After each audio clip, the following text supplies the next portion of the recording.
was Secretary, Commander of NATO, and also White House Chief of Staff. Today we was talking about America, its foreign policy and its army. America is well important, innit?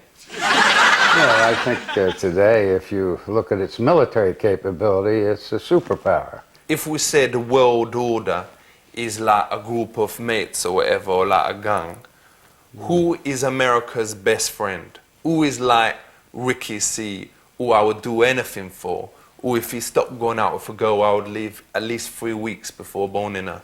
Yeah, I tell you, I think the best thing is for nations not to bone other nations. Is Russia still the major threat to the world peace? Well, you know, people have written Russia off because they're in a very serious state of disarray. So do you think it's worth nuking it now when it is weak? I don't think it's ever worth nuking anybody. For real. But I is saying, like, surely a country want to increase its turf all the time. Like, taking my own situation, my own massive, first we took, like, the Wimpy in Egamai Street, and then we took the swings in Laycroft Park, and then finally we has got a bit of the multiplex in Bracknell. Do you not think America should be like that and increase the turf? No, of course not. Could a nuke blow up the whole of Ivor Heath? Oh, yes, absolutely. Sure. Could it blow up Langley Village as well? Yeah, I have no doubt about that. Could it blow up the whole of Eaton Wick? Well, I don't know the square footage of Eaton Wick, but I would say probably. It's like a town. Mm-hmm. So you were saying if they nuked Berkshire, which let's hope and pray that they won't do, it could cause a lot of trouble. Oh, yeah.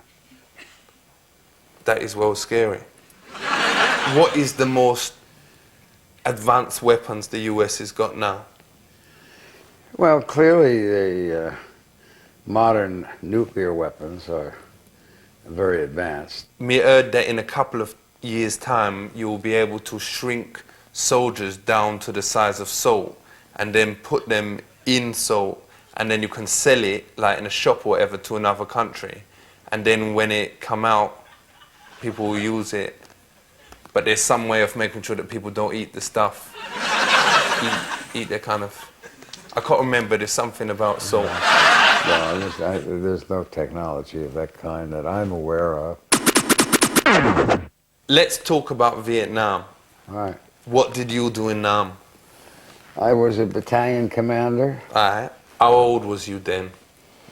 I was in my early 40s. Correct me if I'm wrong, but the average age was 18. That's for soldiers, yes. Was the Vietnam people very nice? Well, I didn't know many Northerners. Because there was this geezer who came to my school in the second year called Chun Phai Tao. He was from Vietnam. I couldn't speak any English, so in the third year we hung him from this hook with his pants. He left after a while. But did you know him or any of his mates? Well, I knew a lot of South Vietnamese, many. I knew their leaders, I knew President Diem.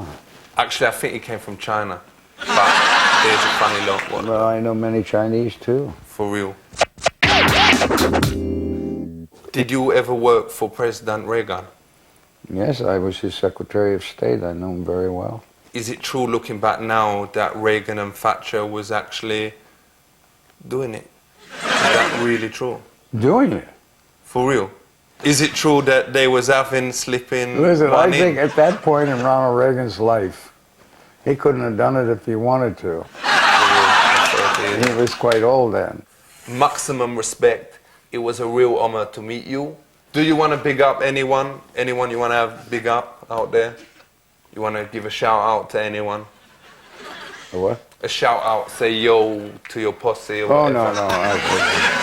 They'd all just as soon I'd keep my mouth shut. Yeah. Respect General Egg in the house.